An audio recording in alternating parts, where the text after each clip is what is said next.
Are you bipolar? Chances are कि अगर आपको बाइपोलर डिसऑर्डर का डायग्नोसिस मिला है तो वो गलत है। अभी मैं आपसे रिक्वेस्ट करूँगा कि मेरे चैनल को सब्सक्राइब करें और मेरे वीडियोस को लाइक क्लिक करें और इनको शेयर करें विद फैमिली एंड फ्रेंड्स। ये जो वीडियो है ये आपके लिए है अगर आपको बाइपोलर डिसऑर्डर का डायग्नोसिस मिला है, या अगर आप साइकोलॉजिस्ट हैं या साइकोलॉजी की ट्रेनिंग हासिल कर रहे हैं, क्लिनिकल साइकोलॉजी की, तो दोनों केसेस में ये आपके लिए यूज़फुल हो सकता है। एनीवे, सो मैं ये क्यों कह रहा हूँ कि बाइपोलर के डायग्नोसिस के गलत चांसेस ज़्यादा हैं, जिसे हम साइकोलॉजी में फॉल्स पॉजिटिव्स भी कहते हैं। आखिर इसकी क्या वजह है?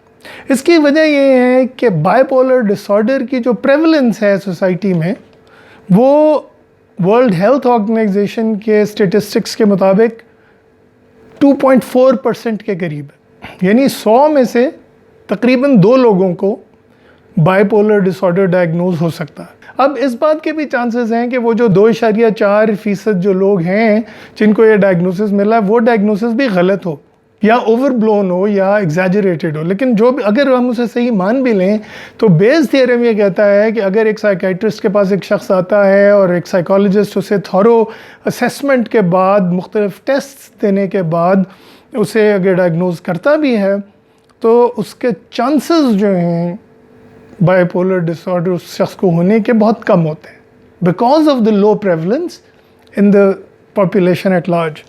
बहरहाल, तो बेस थियरम की तफसील जो है वो किसी दिन और मैं एक स्टेटिस्टिक्स के बारे में और रिसर्च के बारे में जो वीडियो है उसमें बताऊंगा। लेकिन अभी बाइपोलर की बात करते हैं। अब बाइपोलर में जो पहली किस्म है उसे कहते हैं बाइपोलर 1, और वहाँ पे वही कहते हैं कि जनाब एक बंदे को अगर सारी ज़िंदगी में कभी एक दफ़ा भी फुल ब्लोन मेनिया का एपिसोड हुआ, यानी मैं इस बारे में आपको बताता हूँ कि फुल ब्लोन मेनिया का एपिसोड होता क्या है, और उसके साथ माइनर डिप्रेशन भी अगर ऑल्टरनेट की हो कभी, तो उस बंदे को बाइपोलर 1 डिसऑर्डर होता है। और बाइपोलर 2 डिसऑर्डर को इस तरह से डिफ़ाइन किया गया है कि अगर आपको मेजर डिप्रेसिव डिसऑर्डर के साथ डायग्नोस किया गया है और उसके अलावा आपको हाइपोमेनिया कभी कभी एक्सपीरियंस होता है, तो आपको बाइपोलर 2 है। और हाइपोमेनिया क्या है ये भी मैं अभी आपको एक्सप्लेन करता हूँ। राइट, तो पहले बात करते हैं कि जनाब एक फुल ब्लोन मेनिया का एपिसोड DSM-5 के तहत, डायग्नोस्टिक स्टैटिस्टिकल मैनुअल नंबर 5 के तहत कैसा होता है। उसमें ये कहते हैं कि जनाब a distinct period of abnormal and unusually elevated expansive और irritable mood lasting at least 1 week. अच्छा, फिर उसके अलावा ग्रैंडियोसिटी भी होनी चाहिए, बहुत नींद की ज़रूरत बहुत कम होनी चाहिए, स्पीच प्रेशर बहुत ज़्यादा होता है, there is a pressure to talk a lot, flight of ideas, ऐसे लगता है जैसे कि आइडियाज़ रेस कर रहे हैं, डिस्ट्रैक्टिबिलिटी बहुत ज़्यादा है, और बहुत ज़्यादा या तो एक्सेसिव गोल डायरेक्ट एक्टिविटी या गोललेस एक्टिविटी, और फिर excessive high risk activity such as sexual indiscretion, excessive risky investment, बहुत ज़्यादा ओवर एक्सपेंडिचर वगैरह। फिर इम्पेयरमेंट इन सोशल फंक्शनिंग, यानी सीवियर इम्पेयरमेंट और डिसफंक्शनल हो जाना इंसान का। और लेकिन जो यहाँ पे की बात है वो समझनी ज़रूरी है कि substance use must be ruled out. अच्छा, अब ये कहने के बाद जब अक्सर मेनिया का डायग्नोसिस मैंने देखा है लोगों में, तो अक्सर लोग इनमें ड्रग यूज़र्स होते हैं या सब्सटेंस यूज़र्स होते हैं, और अक्सर जो मेनिया का डायग्नोसिस होता है या एपिसोड होता है, उससे पहले जो ट्रिगर होता है वो किसी किस्म की मेडिकेशन होती है। मसलन मैंने देखा है कि जिन लोगों को स्टेरॉइड से ट्रीट किया गया और उन्होंने ओवरडोज कर ली तो मैनिक एपिसोड हो गया। वो लोग जो चरस या भांग या फिर मैरिजुआना का इस्तेमाल करते हैं, उनमें से कई लोगों को मैनिक एपिसोड इस तरह के हो जाते हैं, जिनमें बाज़ औक़ात वो साइकोटिक हदूद को छूते हैं, जैसे हेलुसिनेशंस भी होनी शुरू हो जाती हैं, डिल्यूजन शुरू हो जाती हैं, पैरानॉइड आइडिएशन शुरू हो जाती है। सो अक्सर जो है मेनिया का जो क्राइटेरियन है, साइकाइट्रिस्ट जब कभी डायग्नोज करते हैं या इवन क्लिनिकल साइकोलॉजिस्ट भी जब डायग्नोज करते हैं, तो इस नंबर डी जो DSM-5 का है क्राइटेरियन, यानी substance use must be ruled out, उसको जहन में नहीं रखते। और मेरा अपना एक्सपीरियंस ये है, अपना क्लिनिकल एक्सपीरियंस ये है कि जनाब मेनिया का ताल्लुक किसी ना किसी केमिकल की इंजेक्शन से ज़रूर होता। हो सकता है, ये हो सकता है बहुत रेयर केसेस में कि ऐसा ना हुआ हो और बंदे ने कोई ऐसा सब्सटेंस इस्तेमाल ना किया हो, लेकिन चांसेस आर कि mania is linked with some kind of medication. अच्छा, फिर एक और जो चीज़ समझने की ज़रूरत है कि इस बाइपोलर डिसऑर्डर की जो डायग्नोसिस है कि डिप्रेशन के साथ ऑल्टरनेट करता है। अच्छा, अब अक्सर डिप्रेसिव लोगों को एंटी डिप्रेसेंट्स पे लगा दिया जाता है, और एंटी डिप्रेसेंट्स का एक साइड इफ़ेक्ट जो है, पॉसिबल साइड इफ़ेक्ट, वो या हाइपोमेनिया है या फुल ब्लोन मैनिक एपिसोड्स। सो एक तो आप ऐसी दवाई दें कि बंदे को मेनिया हो जाए, फिर उससे आप कहेंगे जी आप तो बाइपोलर हैं। तो ये मेरे ख्याल में एक डबल वहमी है जो बेचारे उन लोगों पे जो एंटी डिप्रेसेंट से अपनी डिप्रेशन का इलाज करने की कोशिश करते हैं।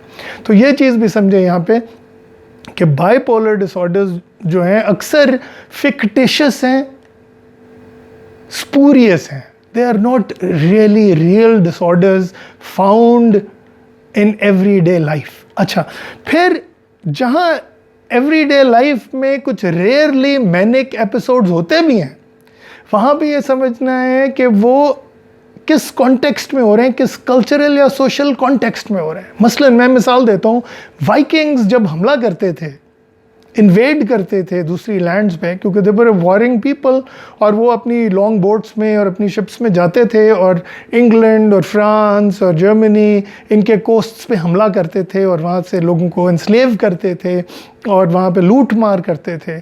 और उनके जो वॉरियर्स थे वो जंग से पहले अपने आप को एक ख़ास हालत में स्विच करते थे। जैसे हम कहते हैं ना कि जी जंग से पहले नारा लगाएं, पाक फ़ौज का एक नारा होता था पहले, नारा हैदरी या अली, अब नारा तकबीर, अल्लाह अकबर, इस तरह के नारे लगाते हैं। तो वाइकिंग्स जो हैं वो अपने आप को एक ख़ास स्टेट में डालते थे, जो अगर आजकल मेनिया के सारे जो डिस्टिंग्विशिंग फीचर्स हैं उनको देखें तो वो उनमें पैदा हो जाते थे। और उस हालत में जिसे बर्ज़र्क कहते हैं, जैसे इंग्लिश में अब मुहावरा बन गया है, हैव यू गॉन बर्ज़र्क। तो बर्ज़र्क जो है वो मेनिया की एक किस्म है। उस इलेटेड हालत में वो दुश्मन पे हमला करते थे और अक्सर अपने बैटल एक्सेस के साथ वो इस कदर फॉर्मिडेबल फोर्स होते थे कि दुश्मन को तबाह बर्बाद करके रखते थे। सो वो लोगों के ख्याल में, वाइकिंग्स के ख्याल में कम से कम, वो दीवाने नहीं थे, वो बहुत यूज़फुल वॉरियर्स थे। तो मेनिया का एक कल्चरल कॉन्टेक्स्ट समझने की भी ज़रूरत है। अच्छा, अब जैसे हम हाइपोमेनिया कहते हैं या ऐसी माइल्ड एलिवेटेड स्टेट जिसमें सोशल इम्पेयरमेंट ना हो रही हो, जिसमें डिसफंक्शनिंग ना हो रही हो, तो जनाब बहुत से लोग जो हैं वो एक highly elevated creative euphoric state में शायरी करते हैं। जब अपनी डिप्रेशन से उभरते हैं तो उसमें पेंटिंग करते हैं, उसमें बहुत ज़्यादा तख्लीकी काम करते हैं। तो उसको भी मेनिया कहना जो है वो जायज़ नहीं है, वो एक नॉर्मल ह्यूमन स्टेट है। तो अगर वो डिप्रेशन के साथ ऑल्टरनेट कर भी रही है तो ये कोई इतनी बुरी बात नहीं है, ये एक अच्छी बात है, और इसको एक ख़ास डिसऑर्डर का नाम दे देना ज़्यादती है। So I would like to submit कि बाइपोलर 1 जो है, that is that rare condition that is usually brought about by drug use, substance use among depressive people. तो वो लोग जिन्हें कि सिवियर डिप्रेशन है या माइल्ड डिप्रेशन है, वो जब एंटी डिप्रेसेंट से या किसी और दवाई के गलत इस्तेमाल से या ड्रग यूज़ से वो इस किस्म की हालत में चले जाएं कि वो मैनिक एपिसोड लगे, तो वो हम कहेंगे बाइपोलर 1 है। और बाइपोलर 2 डिसऑर्डर जो है उसमें मेजर डिप्रेसिव डिसऑर्डर का या साइकोटिक डिप्रेशन भी जिसे हम कहते हैं उसका डायग्नोसिस मिला हो, लेकिन वो ऑल्टरनेट करता हो ऐसे पीरियड्स के साथ जिसमें manic like states, mania like states हों, जिसमें एलिवेटेड मूड हो, जिसमें यूफोरिया हो, जिसमें क्रिएटिविटी हो, जिसमें गोल डायरेक्टेड एक्टिविटी हो, तो ये जैसे मैंने कहा कि ये तो अच्छी बात है और इसको भी बाइपोलर 2 गो के कहा जाता है, बाइपोलर कहना ज़्यादती है। इनकी मैनेजमेंट के लिए बुनियादी तौर पे जो मैं सजेस्ट करूँगा वो यही है कि बाइपोलर 1 या फुल ब्लोन मेनिया में सब्सटेंस यूज़ को टैकल किया जाए। अगर आप एंटी डिप्रेसेंट में हैं और एंटी डिप्रेसेंट का ये साइड इफ़ेक्ट है तो एंटी डिप्रेसेंट्स को डिसकंटिन्यू करवाया जाए और लोगों को इनकरेज किया जाए कि वो कॉग्निटिव बिहेवियर थेरेपी के ज़रिए या किसी और साइकोथेरेपी के ज़रिए इसका इलाज करें। और इसी तरह अगर बाइपोलर 2 है तो बुनियादी तौर पे जिस चीज़ का इलाज करना है वो मेजर डिप्रेशन है और उस मेजर डिप्रेशन को अगेन ट्रीट करने के लिए कॉग्निटिव बिहेवियर थेरेपी को इस्तेमाल किया जाए तो ज़्यादा बेहतर है। कॉग्निटिव बिहेवियर थेरेपी क्या है, इसके लिए एक लिंक जो है वो अपनी डिस्क्रिप्शन में भी नीचे दिया हुआ है। Thank you very much. खुदा।